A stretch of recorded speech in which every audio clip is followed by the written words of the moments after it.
تو جتنی شخصیت بلند ہوتی ہے اتنا ہی اس کی طرف دل بھی کھنچتا ہے اور اس کی محبت اور اطاعت میں رنگ بھی اتنا ملتا ہے۔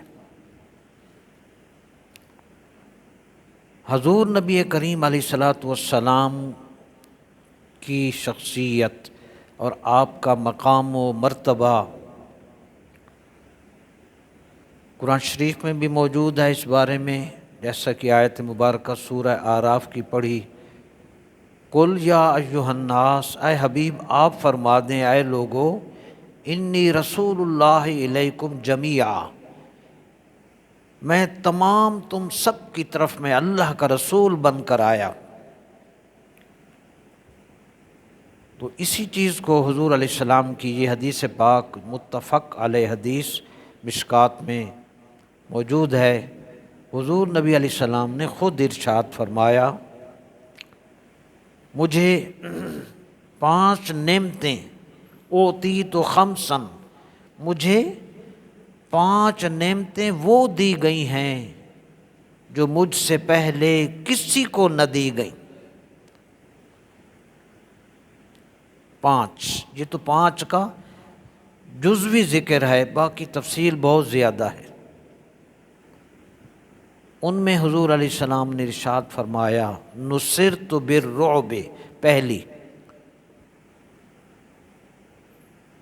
میرے ساتھ 1 ماہ کے راستے پر سے رعب کے ذریعے وعدہ کیا گیا، یعنی دشمن جو میرا ہوگا وہ ابھی 1 ماہ کے فاصلے پر دور ہوگا، اس کے دل میں میرا رعب ڈال دیا جائے گا۔ 1،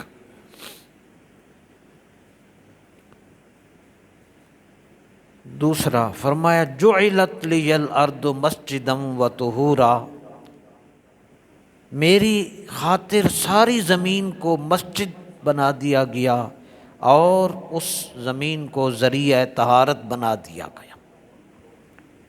میرے لیے ساری زمین مسجد اور ذریعہ طہارت بنا دی گئی، یعنی زمین کے کسی بھی حصہ پر آپ سجدہ کر سکتے ہیں، اور اگر پانی نہ ہو تو مسجد بنا کے مقصد یہ ہے کہ اس زمین کی مٹی سے تیمم کر سکتے ہیں آپ۔ زمین کی مٹی کو ذریعہ طہارت بنایا گیا، یہ دوسری خصوصیت۔ پھر فرمایا، میرے لیے مال غنیمت، یعنی جنگ میں جو غنیمتیں حاصل ہوتی ہیں وہ حلال کر دی گئیں۔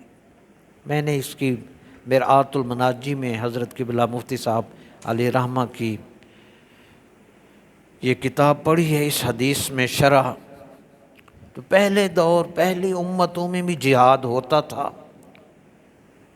اور وہ بھی جب فتح انہیں ملتی تھی تو مفتوح اقوام کا مال ان کو دیا جاتا، وہ ملتا تھا، اس کو مال غنیمت کہا جاتا تھا۔ تو پہلی امتوں کو جو مال بطور غنیمت مفتوح اقوام کا ملتا تھا اس کو وہ خود نہیں استعمال کرتے تھے، بلکہ اس میں خیانت کرنا بہت بڑا گناہ تھا۔ مال غنیمت میں خیانت بہت بڑا گناہ تھا۔ اس مال غنیمت کو اونچی جگہ پر رکھ دیا جاتا تھا، اگر اس میں خیانت کسی نے نہیں کی ہوتی تھی تو آگ آتی تھی اور اس کو جلا کے راکھ کر دیتی تھی۔ یہ پہلی امتوں کا طریقہ تھا، جبکہ دین اسلام میں مال غنیمت مجاہدین میں تقسیم کر دیا جاتا ہے۔ یہ اعزاز ہے نبی کریم علیہ السلام کا۔ اور اسی طرح پہلی امتوں میں قربانی کا بھی یہی حال تھا کہ اس کو بھی اونچی جگہ پر رکھ دیا جاتا تھا اور آگ آتی تھی اور اس قربانی کے گوشت کو کھا جاتی تھی۔ یہ طریقہ تھا پہلی امتوں میں، جبکہ حضور کے صدقے میں ہماری قربانیاں یہ ہیں کہ قربانی دینے والا خود بھی گوشت کھائے، دوسروں کو بھی کھلائے۔ یہ نبی کریم علیہ السلام کی امت کا اعزاز ہے۔ چوتھے نمبر پر حضور نے فرمایا مجھے شفاعت دی گئی، مجھے شفاعت کا اعزاز دیا کہ میں قیامت کے دن شفاعت کروں گا۔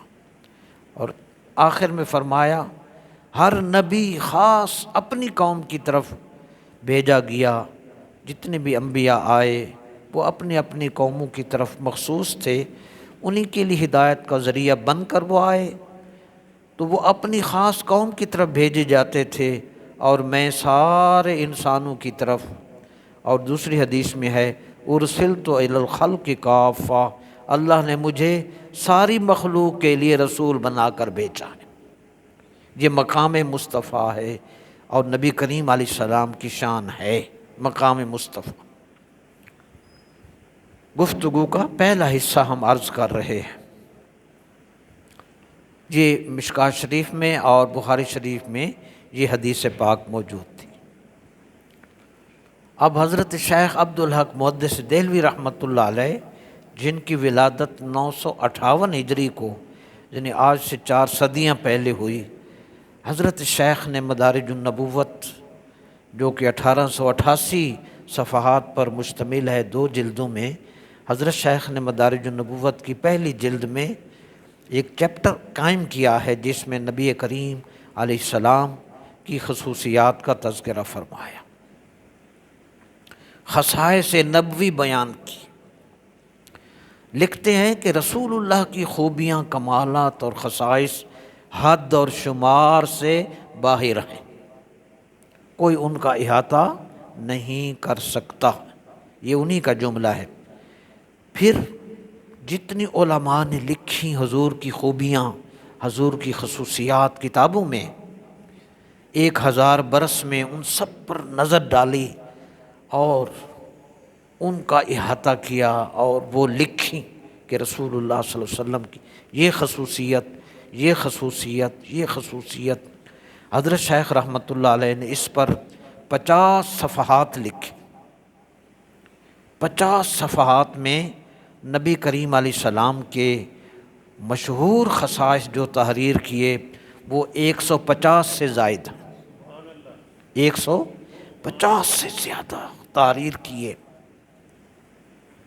اور اس میں جو ہماری سکون کا اور ہماری خوشی کا اور طمانینت کا جو باعث ہے، میں نے ان خصائص میں سے کچھ لکھے تاکہ آپ تک حضور کا مقام، محبوب علیہ السلام کی شان، آپ کا احترام، آپ کی عظمت پہنچ سکے، اور ہم اپنے محبوب کی شان کو سمجھنے کی کوشش کر سکیں۔ نبی کریم علیہ السلام کے بہت سے معجزات ہیں۔ لکھتے ہیں سب سے قوی اور سب سے روشنیوں والا حضور کا جو معجزہ ہے وہ قرآن مجید ہے، وہ قرآن مجید ہے جو قیامت تک باقی رہے گا۔ اسی کو امام بصیری علیہ رحمہ نے بھی درج کیا قصیدہ بردہ شریف میں کہ باقی انبیاء کے معجزے تھوڑی دیر کے لیے تھے۔ مثلا حضرت موسیٰ علیہ السلام کا جو لاٹھی عصا تھا وہ سانپ بنا تھا، کتنی دیر کے لیے؟ بس تھوڑی دیر کے لیے، پھر ویسے لاٹھی بن گیا۔ ان کے معجزات تھوڑی سی دیر کے لیے ظاہر ہوئے، بس وہ کیفیت ختم۔ لیکن امام بصیری بھی فرماتے ہیں اور حضرت شیخ بھی لکھتے ہیں کہ قرآن کریم نبی کریم علیہ السلام کا وہ معجزہ ہے، باقی معجزے ظاہر ہوئے اور ان انبیاء کے ختم ہو گئے، مگر قرآن کریم حضور کا وہ معجزہ ہے جو قیامت تک باقی رہے گا۔ اس میں کوئی خاص لمٹ نہیں، قیامت تک اس کی اللہ نے حفاظت کا ذمہ خود اپنے ذمے لیا ہے۔ آگے لکھتے ہیں کہ پورے قرآن کریم کی خوبیاں اور کمالات کا تو ہم شمار ہی نہیں کر سکتے۔ فرمایا سورہ کوثر کے جو معجزات ہیں نا، 3 آیتیں ہیں،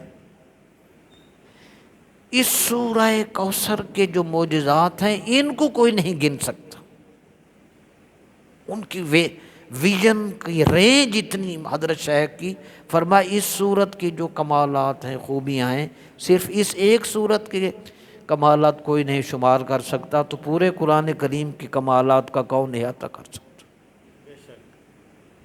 یہ حضور کی شان ہے۔ اس کے بعد میں نے پہلی بار، اب جو میں نے پڑھا مجھے زیادہ جس نے کھینچا وہ حضرت شیخ کی یہ باتیں۔ اللہ اکبر۔ فرماتے ہیں اب دیگر انبیاء علیہ السلام کا تجزیہ بھی کیا حضرت شیخ نے۔ پچھلے جمعے بھی میں نے بتایا تھا، کمپیئر کرتے ہیں دیگر انبیاء کے کمالات اور حضور کی شان کو آپس میں تجزیہ کرتے ہیں۔ ایک جملہ ان کا پچھلے جمعے میں نے بتایا تھا، شاید آپ نے نہیں سنا ہوگا۔ لکھتے ہیں کہ اللہ پاک نے جو خوبیاں کمالات باقی انبیاء کو مانگنے پر عطا کیے، ہمارے حضور کو بن مانگے عطا فرماتے۔ مثلا مثال دیتے ہیں کہ موسیٰ علیہ السلام نے دعا مانگی، رب اشرح لی صدری ویسر لی امری، اے میرے اللہ کریم میرا سینہ کھول دے، دعا مانگی، میرا سینہ کھول دے، تبلیغ دین کے لیے جانا تھا، اے میرے رب میرا سینہ کھول دے، مانگا اللہ سے انہوں نے، ٹھیک ہے جی، میرا سینہ کھول دے۔ موسیٰ علیہ السلام نے دعا مانگی اللہ سے، اور ہمارے حضور نے مانگا نہیں، حضور نے اللہ سے یہ دعا نہیں مانگی، بلکہ بن مانگے رب نے فرمایا الم نشرح لک صدرک، حبیب کیا ہم نے آپ کا سینہ کھول نہیں دیا؟ وہ مانگیں تو ملے، حضور کو بن مانگے رب دے رہا ہے۔ یہ ہمارے آقا کی عظمت، کمال، خوبیاں ہیں اور خصائص میں سے۔ آگے لکھتے ہیں حضرت شیخ، حضرت آدم علیہ السلام کا، شاہ صاحب شکریہ آپ سب آگئے، حضرت آدم علیہ السلام کا اور حضور کا تجزیہ کیا حضرت شیخ نے مدارج النبوت میں، کہ فرماتے ہیں اللہ تبارک و تعالی نے حضرت آدم علیہ السلام کو مسجود ملائکہ بنایا، حضرت آدم علیہ السلام کو مسجود ملائکہ بنایا، یعنی فرشتوں نے حضرت آدم علیہ السلام کو سجدہ کیا۔ بڑی عظمت، بہت احترام مقام ہے، ظاہر ہے ابو البشر، فرشتے جھک گئے، سجدہ کیا، فسجدوا الا ابلیس، سب نے سجدہ کیا، شیطان نے نہ کیا۔ ایک تو فرق بھی سامنے آ گیا، سجدہ کرنا صفت فرشتوں کی اور نہ کرنا سجدہ یہ شیطان کی صفت، ایک تو یہ بھی سمجھ آ گئی۔ تو آدم علیہ السلام کو فرشتوں سے سجدہ کروایا۔ آگے لکھتے ہیں حضرت شیخ رحمۃ اللہ علیہ مدارج النبوت میں، فرمایا کہ اللہ تبارک و تعالی نے آدم علیہ السلام کو جو مسجود ملائکہ بنایا، اس کی وجہ یہ تھی کہ حضور علیہ السلام کا نور پیشانی آدم میں رکھا گیا، ٹھیک ہے، اور حضرت آدم کے جوہر روح میں نور محمدی کو رکھا گیا، اور اس وجہ سے فرشتوں نے آدم علیہ السلام کو سجدہ کیا، نسبت رسول اللہ کی، کیونکہ حضور کی حدیث ہے، یہ نبی علیہ السلام کا ارشاد گرامی ہے، اللہ تبارک انا سید ولد آدم ولا فخرا، میں ساری اولاد آدم کا سردار ہوں، اور اس میں مجھے اس چیز پر مجھے کوئی فخر نہیں ہے۔ اور آگے یہ حدیث پاک حضرت مجدد صاحب رحمۃ اللہ علیہ مکتوبات میں یہ حدیث لکھی، حضور نے فرمایا خلقت من نور اللہ والمومنون من نوری، میں اللہ کے نور سے پیدا ہوا اور اہل ایمان سب میرے نور سے پیدا ہوا۔ تو جوہر آدم میں، روح آدم میں نبی کریم علیہ السلام کی نورانیت تھی، اس وجہ سے آدم علیہ السلام کو سجدہ کیا گیا۔ اس سے یہ بات جو میں نے پہلی بار پڑھی وہ آپ تک پہنچانا چاہتا ہوں۔ پھر فرماتے ہیں حضرت شیخ حضور کی خصوصیت کہ میرے آقا علیہ السلام کی شان بڑی منفرد ہے، ارشاد باری تعالی ہے ان اللہ و ملائکتہ یصلون علی النبی یا ایھا الذین آمنوا صلوا علیہ وسلموا تسلیما، بے شک اللہ تعالیٰ اور اس کے تمام فرشتے درود بھیجتے ہیں نبی کریم علیہ السلام پر۔ اے ایمان والو، تم بھی آپ کی ذات پر درود بھیجو اور خوب سلام بھیجو نبی کریم کو۔ یہ حضرت شیخ نے یہ آیت پڑھی ہوئی تھی میں نے، ٹھیک ہے، آپ نے بھی سنی ہوئی ہوگی۔ حضرت شیخ رحمۃ اللہ علیہ جن کو ہر پیر کی رات نبی پاک کی زیارت ہوتی، یہاں لکھتے ہیں، فرماتے ہیں کہ جب آدم کو سجدہ کرنے کی باری آئی تو آدم علیہ السلام کو سجدہ کرنے میں حق تعالی فرشتوں کے ساتھ شامل نہیں تھا۔ فرشتے سجدہ کر رہے تھے، رب تو نہیں کر رہا تھا، یعنی سجدہ فرشتوں میں، فرشتوں کے سجدے میں فرشتے سجدہ کر رہے تھے آدم علیہ السلام کو، حق تعالی اس سجدے میں شامل نہیں تھا، کیونکہ رب کی یہ شان نہیں ہے کہ وہ کسی کو سجدہ کرے، ٹھیک ہے جی۔ لیکن فرماتے ہیں اللہ پاک کی حضور کی شان یہ بتائی کہ فرمایا سید عالم صلی اللہ علیہ وسلم پر صلاۃ و سلام جب بھیجنے کی باری آئی، حق تعالی فرشتوں کے ساتھ شامل ہے۔ حق تعالی فرشتوں کے ساتھ شامل ہے، اور پہلے کہا کہ میں بھی درود بھیج رہا ہوں، میرے فرشتے بھی بھیج رہے ہیں، ایمان والو تم بھی میرے نبی پر درود بھیجو۔ یہ اعزاز نبی رحمت صلی اللہ علیہ وسلم۔ اگلی بات فرماتے ہیں سجدہ صرف ایک دفعہ ہوا، تھوڑی سی دیر کے لیے، بس ہو گیا سجدہ، اعزاز مل گیا۔ مگر جب درود و سلام کی بات آتی ہے تو ایک دفعہ رب درود نہیں بھیج رہا، جب تک رب کی ذات ہے تا قیامت نبی کریم پر اور فرشتے حضور پر درود و سلام بھیجتے رہیں گے۔ یہ اعزاز، یہ انفرادیت ہمارے آقا علیہ السلام کو اس لیے شامل ہے کہ حضور انا سید ولد آدم، میں ساری اولاد آدم کا سردار ہوں، تو یہ درود و سلام اللہ پاک ہمیشہ ہمیشہ ہمیشہ کے لیے اپنے نبی پر بھیج رہا ہے، اور فرشتے بھی حضور پر درود و سلام کے نذرانے پیش کر رہے ہیں، اور ایمان والے بھی اس میں شامل ہیں۔ یہ خاص بات تھی۔ اس کے بعد حضرت شیخ رحمۃ اللہ علیہ نے جو میری نظر میں پہلی بار مجھے جو نئی چیز ہوتی ہے میں وہ نوٹ کرتا ہوں، میری زندگی کا بھی مطالعہ کچھ جتنا ہوا، حضرت شیخ رحمۃ اللہ علیہ نے جتنی محنت کی دین کے لیے، میں نے پچھلے جمعے بتایا تھا کہ آپ فرماتے ہیں کہ میں 2 میل سے پیدل چل کر روزانہ دہلی میں مدرسے میں آیا کرتا تھا، اور کتابوں کا قرآن کریم کے مطالعہ کے وقت میں اتنا منہمک اور ابزاربڈ ان ہوتا تھا مطالعہ میں کہ چراغ کی روشنی میں کتابوں کا جب مطالعہ کرتا تو چراغ کی روشنی سے کئی مرتبہ میری دستار کو اور میرے بالوں کو آگ لگ جاتی اور مجھے پتہ بھی نہ ہوتا، اور جب تپش پہنچتی پھر مجھے احساس ہوتا کہ یہ تو یہ ہو گئی ہے۔ اس حد تک دین میں، شوق میں، مطالعہ میں میرا توجہ اور شوق کا یہ حال تھا، اور روزانہ میں 1 جز کتاب کا لکھتا تھا۔ اتنی محنت کہ بر صغیر پاک و ہند میں حدیث رسول کے جو بانی ہیں، فاؤنڈر ہیں، یاد رکھیں علم والے آپ بیٹھے ہیں، بر صغیر پاک و ہند میں حدیث نبوی کا پودا لگانے والے حضرت شیخ عبدالحق محدث دہلوی رحمۃ اللہ علیہ، 400 سال ہو گئے، جتنے بھی علماء اب تک اور جو بعد میں آئیں گے وہ بالواسطہ علم حدیث کے حوالے سے حضرت شیخ کے شاگرد۔ معزز حاضرین، لکھتے ہیں حضرت شیخ نبی کریم کی شان میں،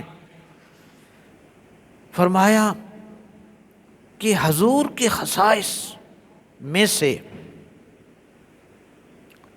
ایک کمال یہ ہے، آپ نے بھی قرآن شریف بہت پڑھا ہوگا، آپ لوگوں نے، میں نے بھی بڑا پڑھا ہے، مجھے میری توجہ ادھر نہیں تھی، ہم تلاوت کرتے ہیں جی قرآن ختم ہو گیا، ترجمہ سمجھ آ گیا، بس تفسیر ایک آدھ پڑھ لی۔ حضرت شیخ رحمۃ اللہ علیہ فرماتے ہیں کہ رسول اللہ کے خصائص میں سے ایک یہ چیز ہے کہ قرآن کریم میں اللہ تعالیٰ نے نبی کریم کے ہر عضو مبارک کا ذکر کیا ہے۔ قرآن کریم میں اللہ نے نبی کریم کے ہر عضو کا ذکر کیا، اس پر 8 قرآن کی آیت لائے۔ ویسے ان کی محنت کو سلام، آپ اس طرح ہم قرآن پڑھ سکتے ہیں؟ 8 آیتیں لیں اور ان نبی کریم کے ان اعضائے مبارک کا ذکر ان 8 آیتوں میں ہے، ان کا تذکرہ کیا۔ نزل بہ الروح الامین علی قلبک، ٹھیک ہے جی، کہ اس قرآن کو جبرائیل امین نے محبوب آپ کے قلب پر نازل کیا، حضور کے قلب کا ذکر۔ میری بات غور سے سنتے جائیں، یہ ان کی محنت کو سلام، 4 صدیاں پہلے حضور کی عظمتوں کے یہ پھول وہ جمع کر کے ہمیں دے گئے۔ ہمارے پاس وقت نہیں ہے کہ ہم ان کی کتابوں کو پڑھ سکیں، کہ اللہ پاک نے خاص بات فرمایا کہ حضور کے خصائص میں سے یہ ہے کہ حق تعالیٰ نے آپ کے ہر جسم پاک کے ہر عضو مبارک کا ذکر قرآن میں کیا۔ اس پر 8 قرآنی آیات بیان کی، جیسے نزل بہ الروح الامین علی قلبک، محبوب جبرائیل امین نے یہ قرآن آپ کے دل پر اتارا۔ تو ان 8 آیتوں میں حضور کے قلب مبارک 1، حضور کے سینہ اقدس 2، حضور کی زبان مبارک 3، اور نبی پاک کی خواہش اور ارادہ 4، حضور کی آنکھوں کا تذکرہ، حضور کے چہرہ مبارک کا اور حضور کے مقدس ہاتھوں کا، حضور کے مبارک گردن اور حضور کی سینہ مبارک اور حضور کے پشت مبارک کا تذکرہ ان ساری آیتوں میں اللہ نے کیا۔ اور آگے فرماتے ہیں کہ حضور کے ہر عضو کا ذکر کیوں فرمایا؟ فرمایا اس کی وجہ یہ ہے کہ حضور پر اللہ کی کمال محبت ہے، اور اللہ کی عنایت حق جو ہے وہ نبی کریم پر بہت زیادہ ہے، کہ نبی کریم کے ان اعضائے مبارکہ کا اللہ تعالیٰ قرآن میں ذکر کر رہا ہے، کوئی تھوڑی بات نہیں ہے۔ کوئی آپ کا نام لے لے تو بڑی بات ہے، قرآن شریف میں اللہ پاک نے اپنے محبوب کے ان مبارک اعضاء کا تذکرہ فرمایا۔ تو یہ حضور کی شان اور حضور کی عظمت اور آپ کے کمالات کا تذکرہ تھا۔ تو کمال مصطفیٰ، جی شان مصطفیٰ، مقام مصطفیٰ تھا، اب ہم نظام مصطفیٰ کا تذکرہ بقیہ وقت میں کر رہے ہیں۔ درود شریف پڑھی، اللہم صلی علی سیدنا و مولانا محمد و آلہ و اصحابہ وبارک وسلم۔ ہم ساری زندگی حضور کی تعریفیں سنتے بھی رہیں گے، کرتے بھی رہیں گے، سناتے بھی رہیں گے، پڑھتے پڑھاتے رہیں گے۔ تو قرآن اسی کو کہا ہمہ قرآن در شان محمد، مولانا جامی سے پوچھو نا، وہ فرماتے سارا قرآن حضور کی شان ہے۔ اور علامہ اقبال نے کیا خوب فرمایا، رات ہم آیت پڑھ رہے تھے فہم قرآن کلاس میں، اللہ نے فرمایا طٰہٰ ما انزلنا علیک القرآن لتشقیٰ، اے محبوب ہم نے قرآن اس لیے نہیں اتارا کہ تو اتنی مشقت میں پڑ جائے، ہم نے اس لیے نہیں قرآن اتارا تھا کہ تو مشقت، حضور پاک اتنا لمبا قیام کرتے کہ آپ کی مبارک پاؤں سوج جاتے، ورم آ جاتا، تو یہ آیت اتری طٰہٰ، حضور کو اس لقب سے رب نے پکارا۔ علامہ اقبال علیہ رحمہ نے فرمایا، نگاہ عشق و مستی میں وہی اول، وہی آخر، وہی قرآن، وہی فرقان، وہی یاسین، وہی طٰہٰ۔ تو محبت والوں کو قرآن شریف میں حضور کا حسن نظر آتا ہے۔ اب شخصیت جتنی اونچی ہو، شخصیت جتنی اونچی ہو، اس کا نظام اور اس کا پیغام اتنا اونچا۔ یاد رکھیں، اگر حضور سے اونچی کوئی شخصیت نہیں ہے اور نہیں ہے، تو پھر میرے آقا کے نظام اور حضور کے پیغام اور حضور کے دین سے اونچا کوئی دین بھی نہیں ہے۔ یہ تعلق ہے، شخصیت کتنی اونچی، اس کا پیغام اتنا اونچا۔ جب بعد از خدا بزرگ تو یہ قصہ مختصر، تو پھر نبی کریم علیہ السلام کے دین اور نبی کریم علیہ السلام کے پیغام اور حضور کے نظام سے اونچا کچھ بھی نہیں ہے۔ آپ کا نظام سب سے اعلیٰ، حضور کا مقام سب سے اعلیٰ، حضور کا نظام سب سے اعلیٰ۔ اب میں اس حوالے سے پورا قرآن تو آپ کو نہیں سنا سکتا، جو 5-10 منٹ رہ گئے، میں قرآن شریف کی سورہ بقرہ کی آیت نمبر 177 آپ کے سامنے رکھ رہا۔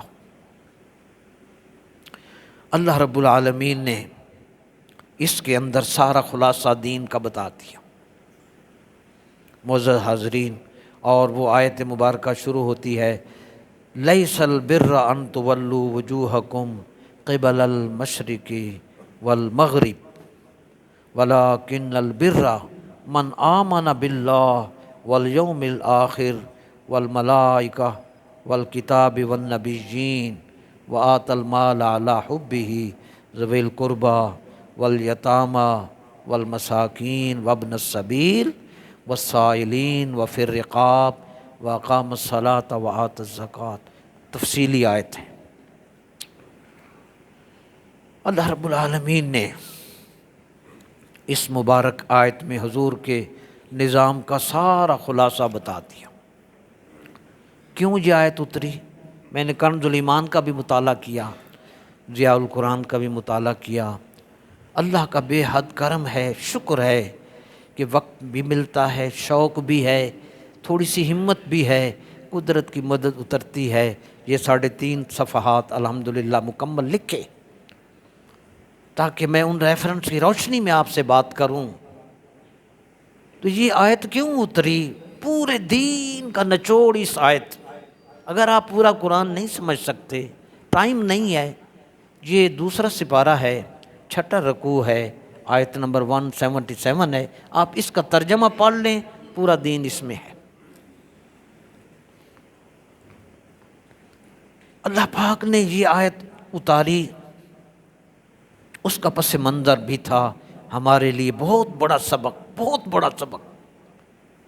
اگر ہم ساری زندگی قرآن کو نہیں سمجھ سکے، اور واقعی میں نہیں سمجھ سکا، میں اپنی بات، آپ مجھ سے کئی گنا نیک بیٹھے، میرے لیے آپ دعا فرمایا کریں۔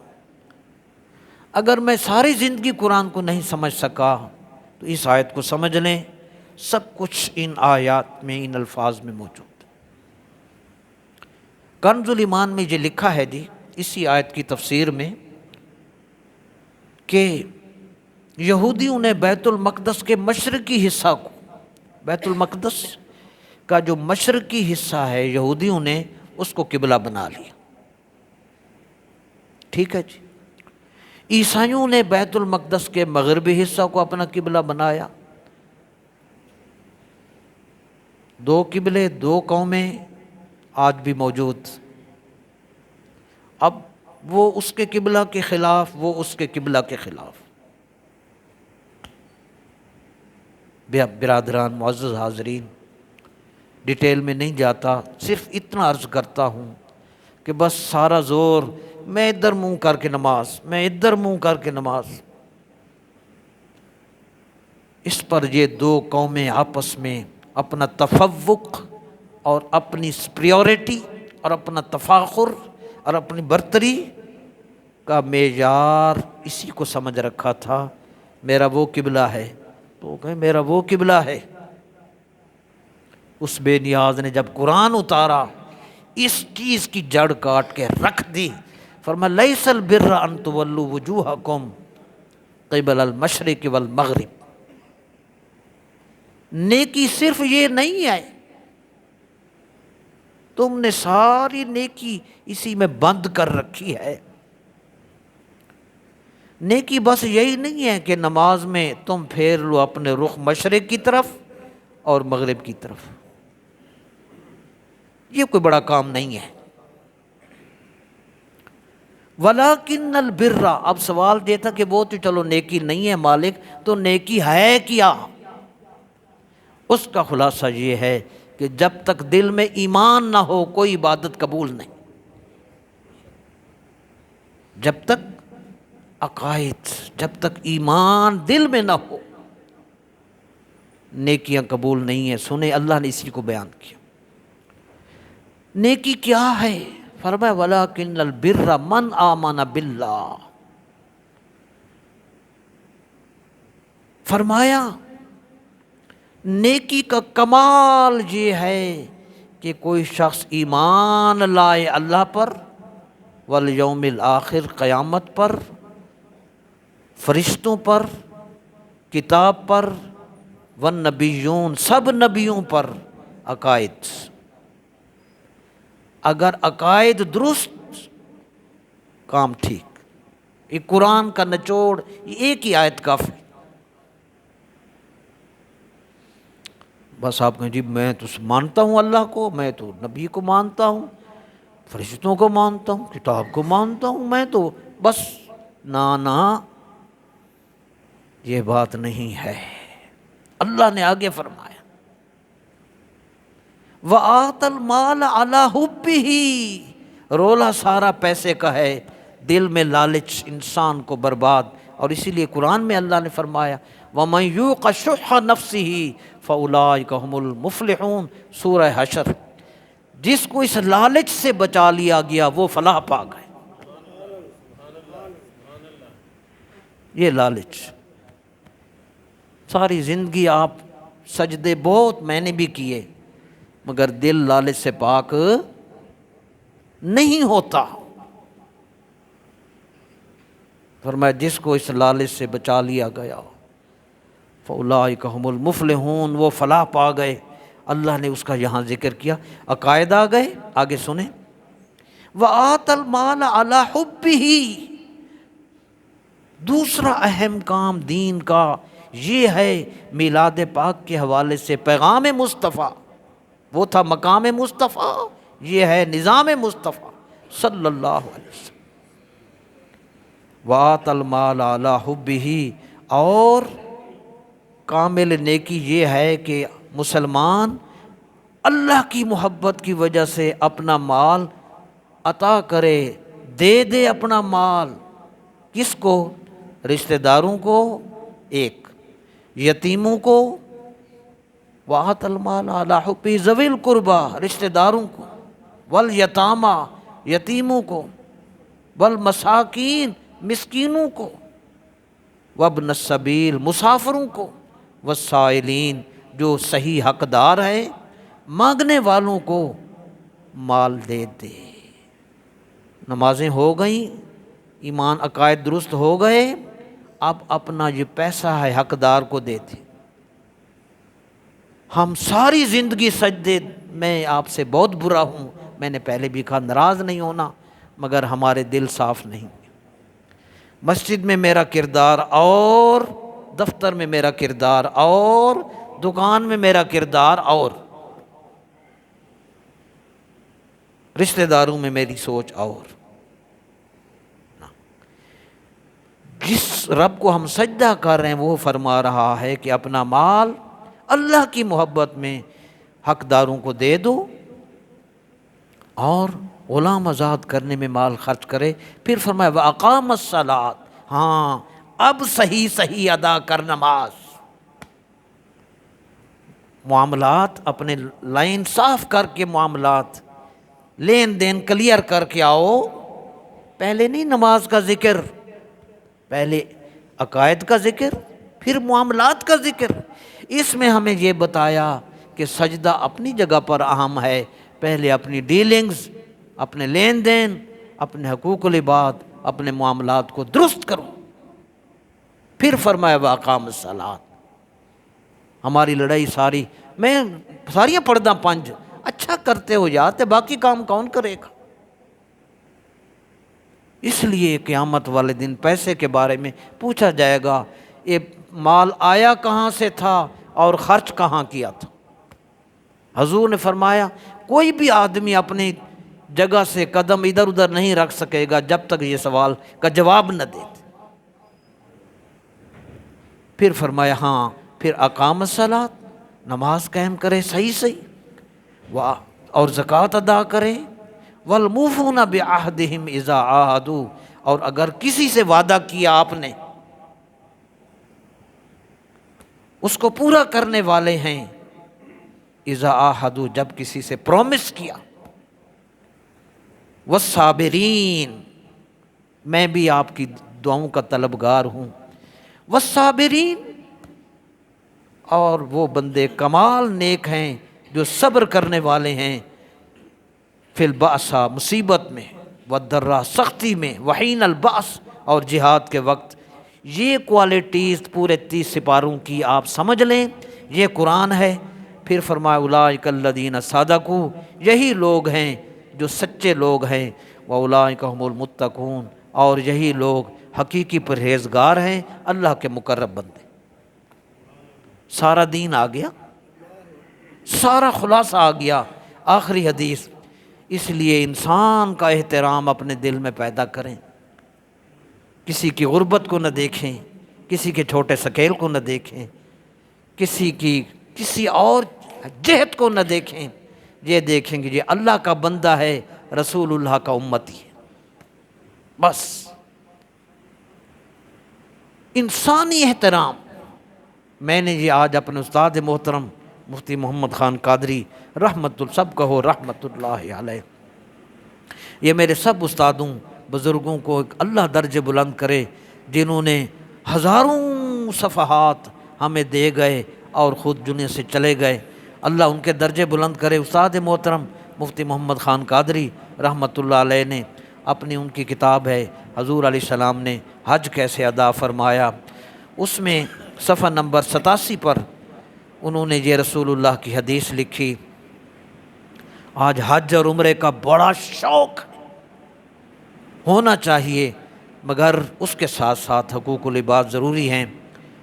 لکھتے ہیں انسانی احترام کے حوالے سے حضور کا ارشاد،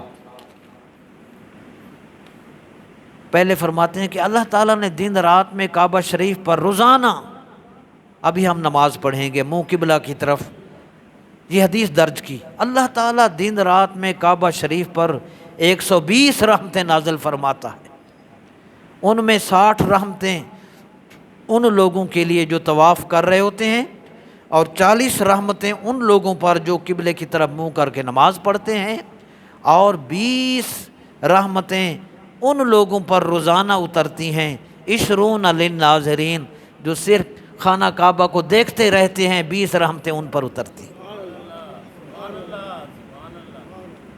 دیکھنے والوں پر 20، طواف والوں پر 60، نماز پڑھنے والوں پر 40، یہ روزانہ اوپر سے اترتی ہیں۔ حضور علیہ السلام نے بیت اللہ شریف کی طرف دیکھا تو حضور نے خانہ کعبہ کو میرے نبی نے دیکھ کر کیا فرمایا، حضور علیہ السلام نے ارشاد فرمایا، اے بیت اللہ شریف، اللہ نے تجھے بہت عزت، بڑی برکت، بڑی حرمت عطا فرمائی ہے، لیکن حضور نے فرمایا والمومن اعظم حرمتا عند اللہ منک، اے خانہ کعبہ، مگر جو مومن کا احترام، مسلمان کی عزت اللہ تعالیٰ کے ہاں تجھ سے بہت زیادہ اور بہت عظیم ہے، خانہ کعبہ سے زیادہ۔ اے کعبہ، میرا جو امتی کلمہ پڑھنے والا مسلمان ہے، عزت اور مرتبہ اور حرمت کے لحاظ سے اللہ کی بارگاہ میں تجھ سے زیادہ ہے۔ سو اس لیے ہم اب استاد صاحب نے لکھا افسوس ہم کعبہ کا احترام تو کرتے ہیں اور کرنا بھی چاہیے، مگر مسلمان کی جان مال اور خون اور عزت کو بھی ویران کرتے ہیں۔ کرو مہربانی تم اہل زمیں پر، خدا مہرباں ہوگا عرش بری پر۔ ارحموا من فی الارض یرحمکم من فی السماء، یہ رسول اللہ کا پیغام ہے، یہی آج کی گفتگو کا عنوان ہے۔ تو اب ہم انعام دیتے ہیں اپنے طالب علم کو، عبدالاحد کو۔ یہ دو طلبہ ہمارے یہاں درس نظامی کی کلاسز کے اندر روزانہ آ رہے ہیں، آپ سب کو میں دعوت دیتا ہوں۔ ماشاءاللہ مئی سے ہم شروع ہوئے تھے اور آج تک ہمارے استاد محترم عالم دین نے ایک ناغہ نہیں کیا، ایک ناغہ نہیں ہے۔ کل بھی وہ پوچھ رہے تھے، میں نے خود کہا ایک چھٹی کر لو 1 گھنٹے کے لیے۔ الحمدللہ یہ ہمارے 2 طلبہ آتے ہیں، تو ان میں علی حسن نے 84.44% نمبر حاصل کیے اور عبدالاحد نے 96.66% نمبر حاصل کیے۔ یہ آپ کے سامنے تشریف لاتے ہیں۔ اللہ تعالیٰ ان کو باعمل عالم دین بنائے، اور جو بھی بچہ عامہ اول میں اچھے نمبر لے گا انشاءاللہ اس کو عمرے کا ٹکٹ عطا کریں گے۔ اللہ تعالیٰ یہ جذبہ سب کو عطا فرمائے۔ وآخر دعوانا الحمدللہ۔